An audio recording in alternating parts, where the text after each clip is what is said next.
Hello guys, welcome to a brand new video. We're back in Anime Vanguards, but instead of actually going the game today, we're gonna make a tier list for you guys of, in my opinion, the worst to best units in the game.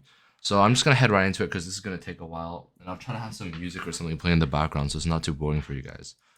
So we're obviously gonna start off with all the rares. I'm not gonna like specifically rank these because you should not be using them at all.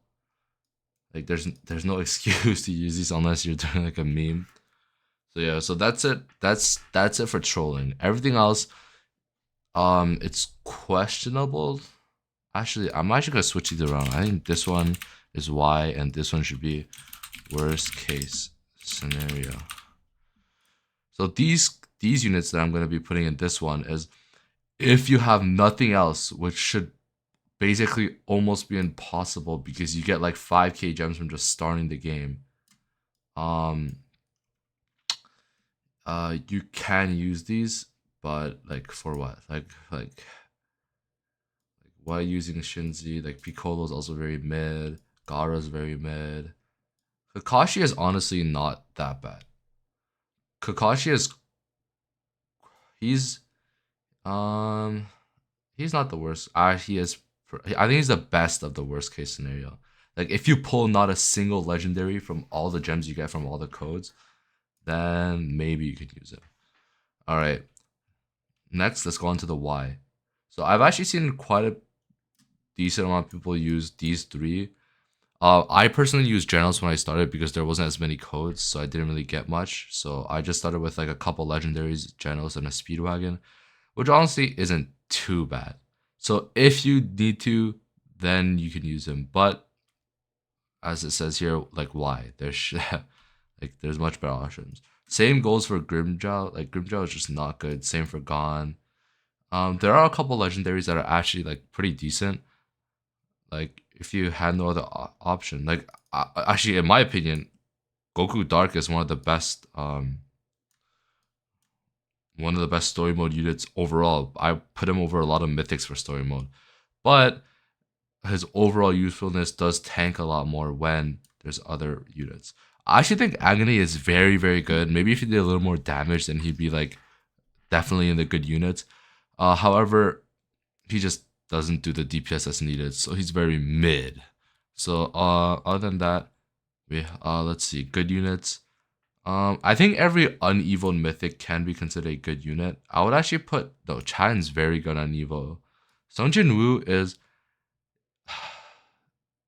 there's just better mythics. I think I might put right? Uh I think I put Sunjin Woo above. Chan's definitely better than Sunjin on Evo. Vegeta is actually like really underrated on Evo. Naruto, I think I'll put it above Sunjin Woo. Sasuke Unawakened is trash. Obito Unawakened also not good. Is it as bad as Sasuke? No. Is it better than Goku Dark? No. Halcurvin's not bad.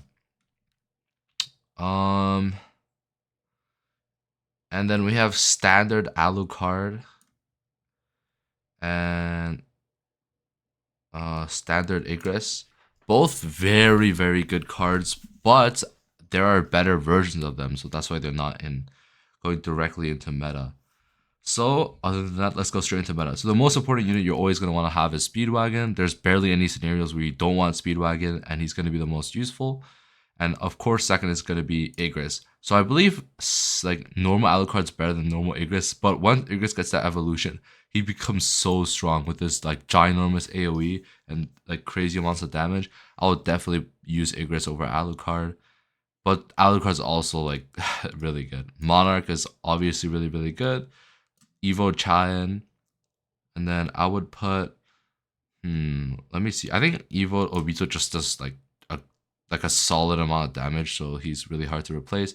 And I would actually put Sasuke next. Sasuke may not do as much damage as the other ones, but he does have a stun ability, which can be really useful as like a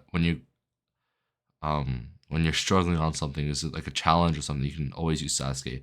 I think he'll probably go up their tier list as time goes by and there's harder stages, because right now there's really no need for like stuns or freezes or like percentage bleeding, because everything can just die to Igris or like a good trait Sunjin Woo. So Ninetales not bad. Oh, I forgot about Haruka. Haruka's definitely better than for now. For now, she's definitely better than Sasuke for now because there's no need to stun.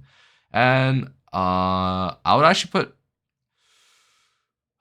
See, here's the thing. You don't really need to evo Vegeta. If you evo Vegeta, that would be if you have everything else.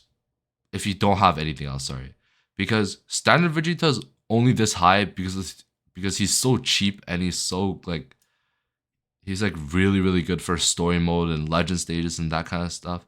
Oh, not legend, sorry, nightmare stages. But once you get to like legend stages and stuff where you need much higher DPS, he just kind of falls behind. I actually think he's better than Sasuke though. Sasuke is just not needed yet. Maybe in like Paragon, but that's still like you would rather just use like an Igris and Alucard as Sung Jinwoo if you're that high up in Paragon. So yeah, I think this is overall the best tiers I can make. I do have a dupe here, so just ignore that. Let me know if you have any other opinions or something I'm missing out on in the comments. But yeah, that's it for the tier list. I hope you guys enjoyed, and I'll see you guys on the next one. Bye, guys.